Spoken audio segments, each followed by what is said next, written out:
A Subcomissão de Cultura é responsável por estudar, debater, propor e acompanhar políticas públicas voltadas ao fomento, à preservação e à democratização da cultura em suas diversas expressões na cidade de São Paulo. O grupo é formado por 5 integrantes e atua para fortalecer o acesso, a valorização e o desenvolvimento das atividades culturais do município.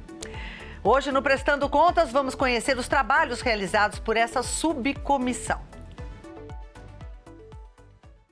Olá, começa agora o Prestando Contas. Hoje recebemos o vereador Jason Silva, do PT, presidente da Subcomissão de Cultura, aqui da Câmara Municipal de São Paulo. Como vai, vereador? Muito obrigada por atender o nosso convite. Imagina, eu que agradeço. Sempre um prazer estar aqui junto contigo, com toda a equipe da Rede Câmara.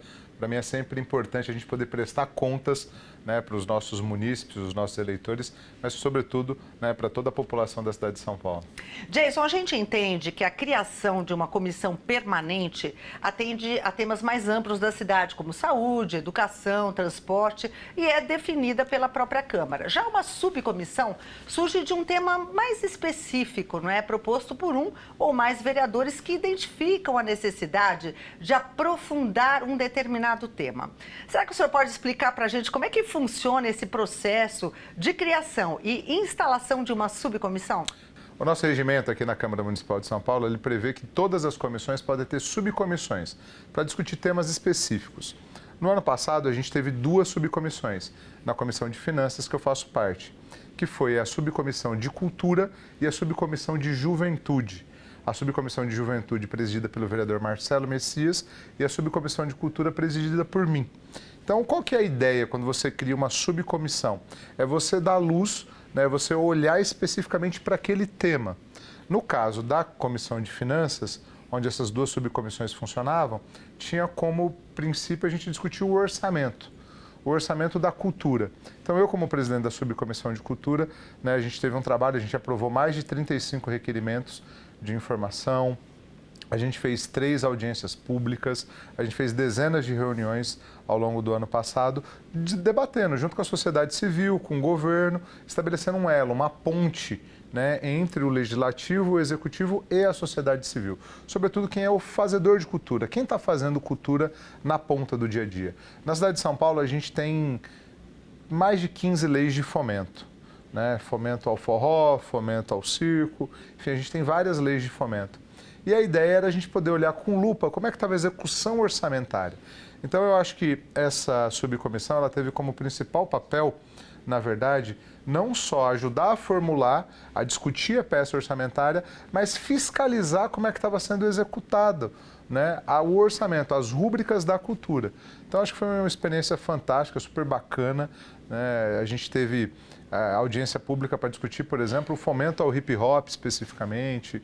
A gente teve uma audiência pública para discutir o funcionamento da Paulista, a Paulista Aberta, que é uma coisa tão importante.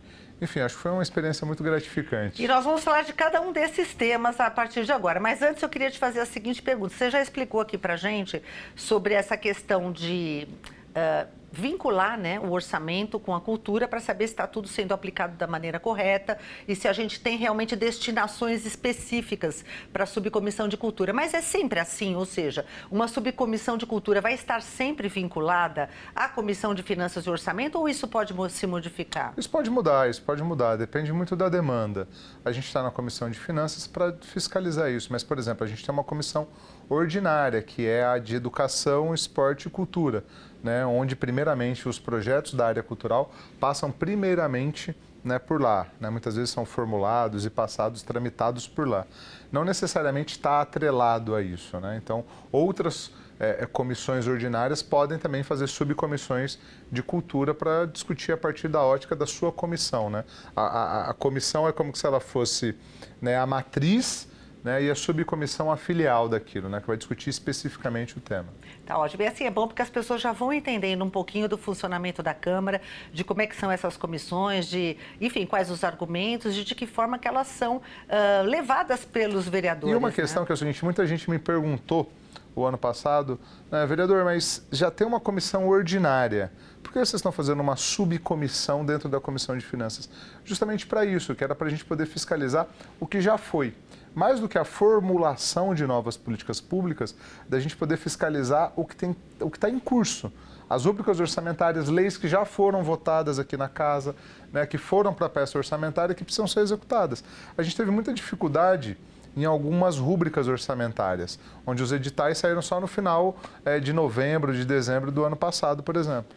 Olha, isso é importante. Agora, vereador, um dos primeiros temas, eu acho que enfrentados no ano de 2025, por essa subcomissão, foi justamente o Plano Municipal de Cultura, né? A partir até de relatos trazidos pelos cidadãos nas reuniões ordinárias. E aí, assim, a subcomissão decidiu realmente realizar uma audiência pública específica para aprofundar esse debate. Então, eu queria que o senhor falasse para a gente como é que o senhor avalia o papel dessas audiências públicas nesse trabalho desenvolvido ao longo de 2025.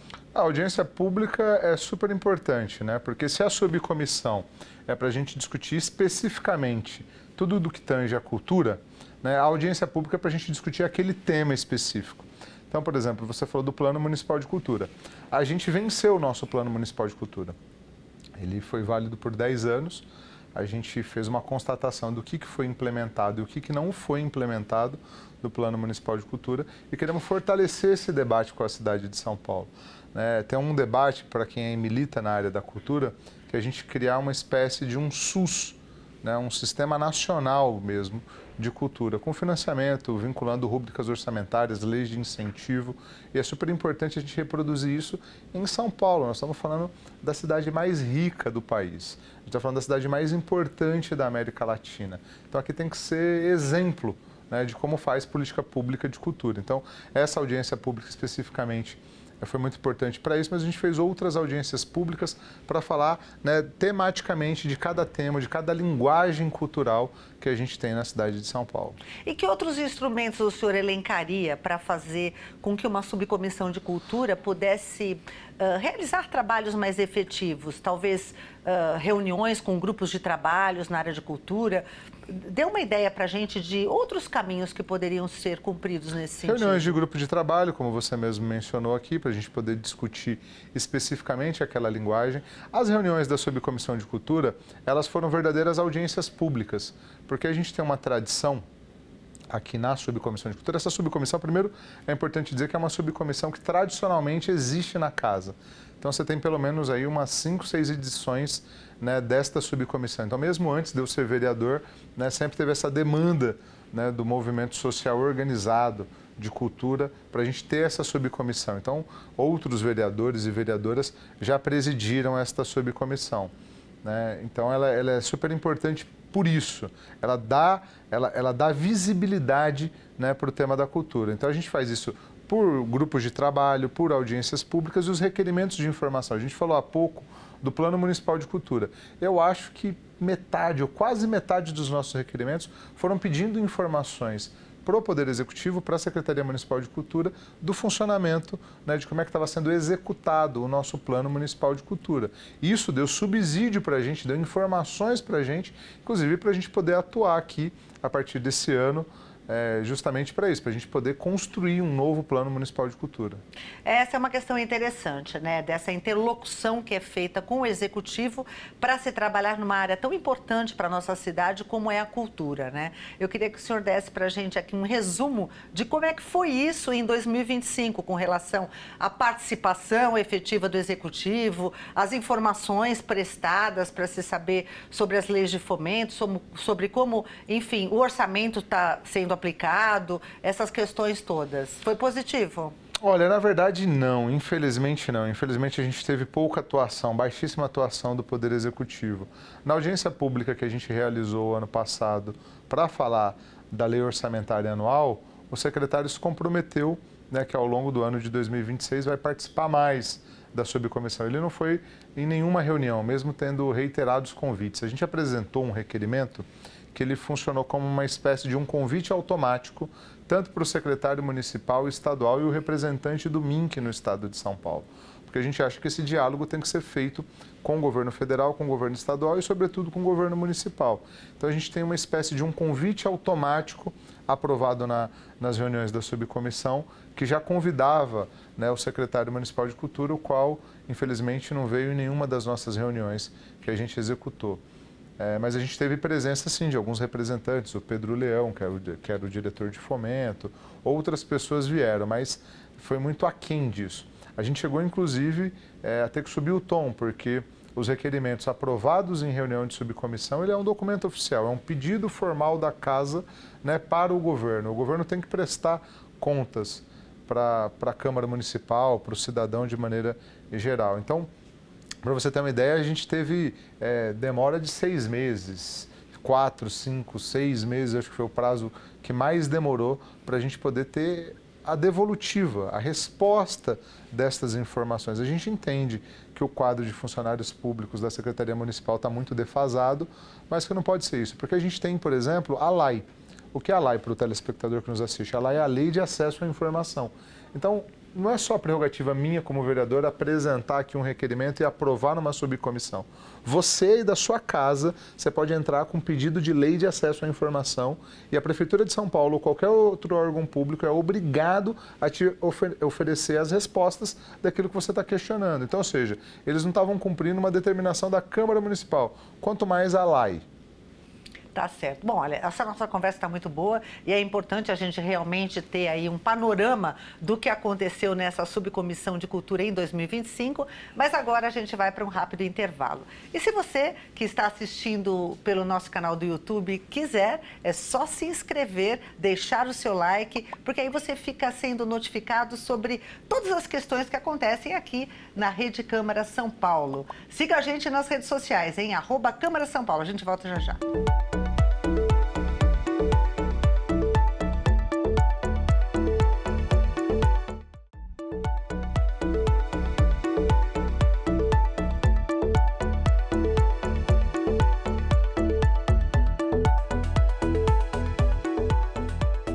Nós estamos de volta com o Prestando Contas. Hoje recebemos o vereador Jason Silva, do PT, presidente da Subcomissão de Cultura aqui da Câmara Municipal de São Paulo.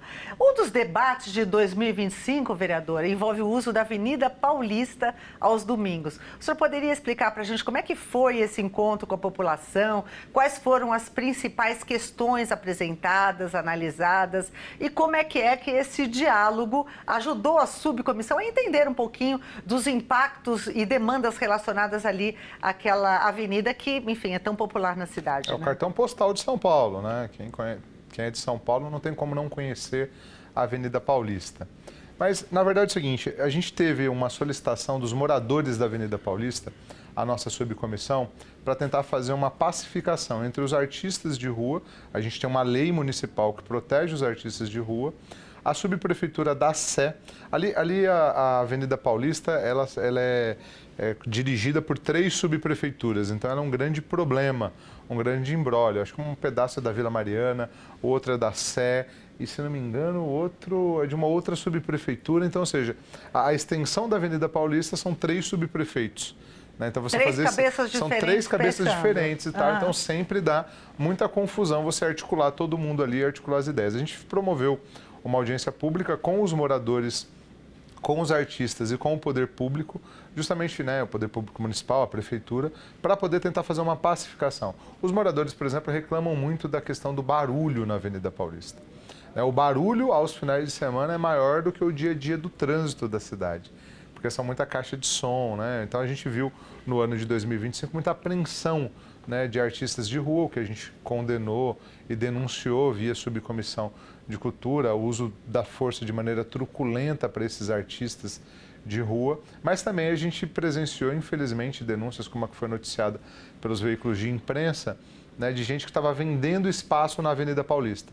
Então a pessoa chegava antes, montava um equipamento de som e vendia aquele espaço para uma banda tocar e tal, com muitas vezes com uma aparelhagem de som desproporcional, né, para um show de rua, né, com coisas assim, não sei quantos 1000 decibéis, assim, um negócio absurdo, né, que não caberia ali, né, seria um grande evento num estádio fechado e que estava ali numa via pública, né. Então, a ideia da Avenida Paulista, o decreto que regulamenta a Avenida Paulista aberta, então a gente fez um grande debate, né, com a sociedade civil, com a Secretaria Municipal de Cultura, com as subprefeituras, para poder fazer isso. Ainda está em tramitação, mas me parece que essa pacificação e esse acordo entre sociedade civil, né, os fazedores de cultura e a Prefeitura Municipal está chegando aí num bom acordo. E, vereador Jason, a gente em 2025 teve o encerramento dessa subcomissão com um relatório, que o senhor até pode discorrer aqui um pouquinho a respeito dele,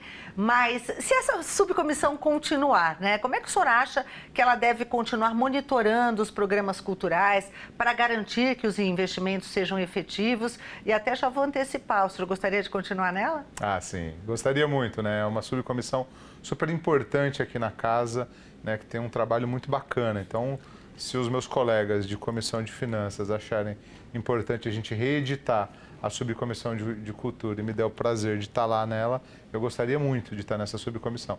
Porque a subcomissão, você falou de como que ela ajuda a fiscalizar o Executivo. Eu acho que foi o principal papel. A gente apresentou um relatório super denso que eu convido todo mundo a procurar no portal da Câmara, né, um documento público, para ver a quantidade de coisa que esta subcomissão conseguiu fazer, né, dos requerimentos, das audiências públicas, mas sobretudo do debate. E tudo da Subcomissão de Cultura, ela é televisionado por vocês aqui da Rede Câmara. Então, ou seja, a gente teve debates muito densos, muito importantes, que com certeza enriqueceu não só a minha atuação como vereador, mas de todos os meus colegas. A vereadora Kate fez um trabalho excepcional na relatoria, né? A gente tinha uma crítica da subcomissão que tinha muito tempo que não tinha um relatório apresentado. A gente conseguiu apresentar um relatório, aprovar por unanimidade, né? Porque ele relata de fato o que foi o trabalho, e é uma subcomissão composta por 5 vereadores, cada um de um partido diferente, de um espectro ideológico diferente, mas eu acho que ali o que impera na subcomissão de cultura é a gente defender a cultura na cidade de São Paulo e para a cidade de São Paulo. Então, acho que esse é o grande diferencial do que foi essa subcomissão. Eu espero que seja reeditada nesse ano, espero poder estar nela. E a gente não pode esquecer que a subcomissão promoveu em parceria com a Escola do Parlamento o curso Projetos Culturais, né? Explica pra gente como surgiu essa iniciativa, como é que foi a implementação dessa ideia, a importância, inclusive, da capacitação para esse setor que é tão carente na cidade, a gente pode dizer assim, de pessoas que realmente conheçam do tema e que possam criar políticas públicas nesse sentido. É fundamental, né? Isso nasceu justamente da necessidade da gente falar sobre os nossos editais. A cidade de São Paulo, ela é referência no que tange os editais de cultura. A gente tem aprovado em lei, acho que 15 ou 17, me falha a memória, mas quase 20, né? Com certeza quase 20 leis de fomento à cultura. Então, lei de fomento ao circo, como eu disse no bloco anterior, de fomento ao teatro, a gente tem várias leis de fomento. E muitas pessoas querem acessar esse recurso e não sabem como. Não sabe como escrever um projeto, por onde se começa um edital, onde, né, como é que é a banca julgadora desse edital. Porque tem regras específicas. Tem regras, cada né? edital tem uma regra diferente. Se você disputa ele como pessoa física, como coletivo, né, então cada edital, né, tem uma regra diferente. Então, qual que era a ideia? Fazer uma capacitação para isso. E aí foi super bacana a parceria com a Escola do Parlamento, né, que é um dispositivo super importante que a gente tem aqui, um braço muito importante da Câmara Municipal. Convido a você, telespectador, que não conhece a Escola do Parlamento, você não sabe o que você está perdendo. Né? Teve esse curso, mas tem tantos outros cursos sensacionais. Eu lembro que já teve pós-graduação aqui, em parceria com a USP. A gente teve várias coisas aqui super bacanas na Escola do Parlamento, então é importante você conhecer. Tudo gratuitamente, Tudo né? gratuitamente. É importante a Escola do Parlamento é sensacional, é fantástico.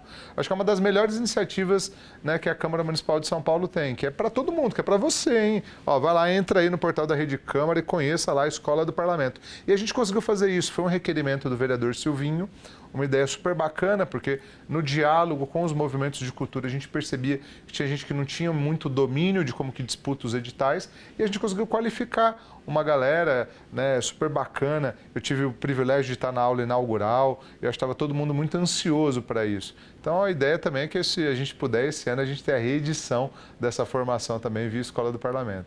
E para a gente também lembrar que em 2025, um dos temas em que a subcomissão, né? A gente fala comissão, mas é a subcomissão, se debruçou, diz respeito aos debates do orçamento da cidade, tanto a lei de diretrizes orçamentárias como a lei orçamentária anual.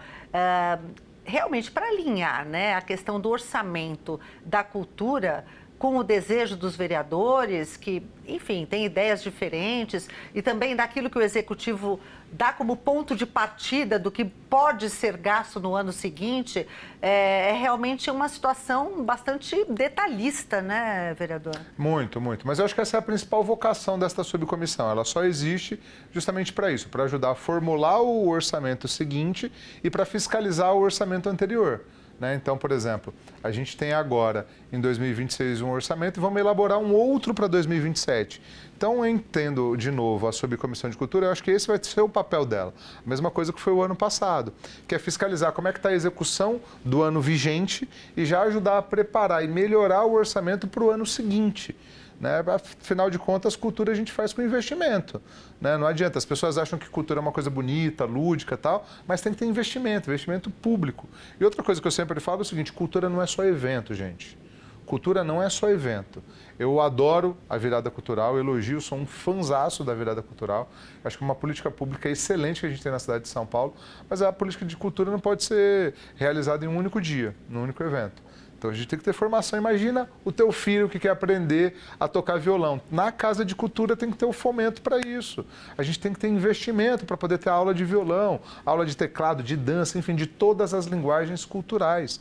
O circo, por exemplo, a gente vê a cultura circense morrer no Brasil inteiro. São Paulo pode ser vanguarda disso, mas aí a gente tem que ter o fomento ao circo. Para quê? Para a gente preparar, formar novos artistas e produtores circenses, por exemplo. Então, acho que esse é o grande papel. Isso a gente disputa como? Com orçamento. Então, a gente tem que disputar os 135 bilhões que a gente vai executar esse ano, a gente precisa, pelo menos, na minha opinião, para o ano que vem, ter 2 ou 3% para o orçamento da cultura. A sua lembrança sobre a virada cultural foi bastante importante, porque nos últimos tempos, a gente tem visto que essa virada cultural, ela, como é que eu posso dizer, avançou na cidade de São Paulo, no sentido que descentralizou os eventos, Hoje você tem a possibilidade de ter eventos diferentes nos vários cantos da cidade. É uma cidade grande, com muitas necessidades nesse sentido, até para fazer com que as pessoas não precisem se deslocar tanto para ter um evento de qualidade. Isso foi um diferencial importante, na tua opinião? Claro, eu acho que assim, nós estamos falando de uma política pública que tem 20 anos. Ela comemorou no ano de 2025 20 anos de existência, 2 décadas. Lembrando, para quem nos assiste, em 2 décadas passou vários prefeitos. A gente teve Haddad, Bruno Covas, João Dória, Ricardo Nunes. Em 20 anos a gente teve vários espectros ideológicos de prefeitos e ela sobreviveu a todos eles, a todos os prefeitos. Por quê? Porque é uma política pública perene. E que venham mais 20, 30, 40 anos da virada cultural. E ao longo desses 20 anos, obviamente, ela foi amadurecendo. Ela deixou de ser um evento só centralizado no centro de São Paulo para ir para as periferias, que é onde importa. Eu acho que a gente ainda tem muito a melhorar da virada cultural, mas a gente tem que valorizar os avanços que ela já teve. Eu acho que as grandes atrações têm que estar nas periferias também. Não adianta ter palcos centralizados aqui no centro de São Paulo e você não ter grandes artistas, grandes referências nas periferias, Ou os palcos que tem na periferia também serem com menor produção. Então, a gente quer qualidade em todo lugar, em todo o território. Então, a gente tem que avançar muito ainda com a virada cultural, mas eu sou um grande defensor, sou um grande fã da virada cultural, que nem eu falei, é 2 décadas, A cidade de São Paulo fez história criando a virada cultural, que é um modelo, inclusive, copiado em outros municípios do nosso país. Então, eu sou a favor da virada cultural. Agora, eu acho que cultura a gente não faz só de evento. Vereador Jason, considerando o encerramento desse ciclo de trabalho, no ano de 2025, que pontos você destacaria para a gente como aprendizados dessa subcomissão de cultura e, quem sabe, numa nova edição, que esses pontos sejam sanados e que a gente possa evoluir cada vez mais nesse sentido para trazer para a cidade de São Paulo esse produto cultura de forma cada vez mais eficiente? Eu acho que a gente tentar melhorar, sobretudo, o diálogo com o Poder Executivo, Que nem eu falei, a presença do secretário nas reuniões da subcomissão é indispensável. É indispensável porque ele é quem executa. A gente apresenta o orçamento aqui, a gente debate o orçamento, mas quem executa mesmo é o secretário de Cultura. Então, a gente precisa melhorar ainda mais isso. Eu acho que o ano de 2025 foi muito importante para a Subcomissão de Cultura, porque, que nem eu falei, aprovou mais de 30 requerimentos de informação, fez dezenas de reuniões, grupos de trabalho, audiências públicas. Eu acho que a gente ajudou sim, a gente contribuiu muito para o orçamento que a gente vai executar esse ano. A Subcomissão de Cultura teve um papel fundamental no que tange a cultura. Mas eu acho que a gente ainda pode avançar muito mais. E para isso a gente precisa da colaboração do Poder Executivo. É isso, a gente tem realmente aqui numa cidade como São Paulo uma riqueza, né, nesse segmento, e a gente tem que trabalhar muito, né, para que cada vez mais a população tenha acesso a isso, né, especialmente aos programas gratuitos, né, vereador, porque eu acho que isso é fundamental e a subcomissão trabalha muito nesse sentido, né? É isso mesmo, é isso mesmo. É fundamental a gente poder ter, que nem eu falei assim, a cidade de São Paulo, com 135 bilhões de orçamento, tinha que ter pelo menos 3% do orçamento da cultura. E você estava, né, me perguntando na pergunta anterior qual é o grande desafio. Eu acho que a gente convencer essa casa de leis aqui, a gente aumentar o orçamento da cultura para o ano de 2027. É isso aí. Muitíssimo obrigada pela sua participação. Foi um prazer enorme conhecer assim um pouco mais profundamente nesse Prestando Contas, né? Tudo que a Subcomissão de Cultura realizou e batalhou em 2025 e a gente espera que ela continue em 2026, quase certo, né? Porque como o senhor falou, há anos essa subcomissão tem se firmando e acho que é algo que vai continuar, com certeza. Eu vou trabalhar incessantemente para que a gente continue com a subcomissão, viu? Tá ótimo. Obrigada e foi um prazer tê-lo aqui com a gente mais uma vez nesse nosso programa Prestando Contas. Bom, é isso, pessoal. Nós vamos encerrando por aqui. Lembramos a você que o Prestando Contas tem esse objetivo de trazer para você informações importantes sobre as realizações aqui na Câmara Municipal de São Paulo pelos vereadores. Por isso que nós entrevistamos os presidentes de comissões e subcomissões para que você fique por dentro de tudo. A gente se vê no próximo Prestando Contas. Até lá.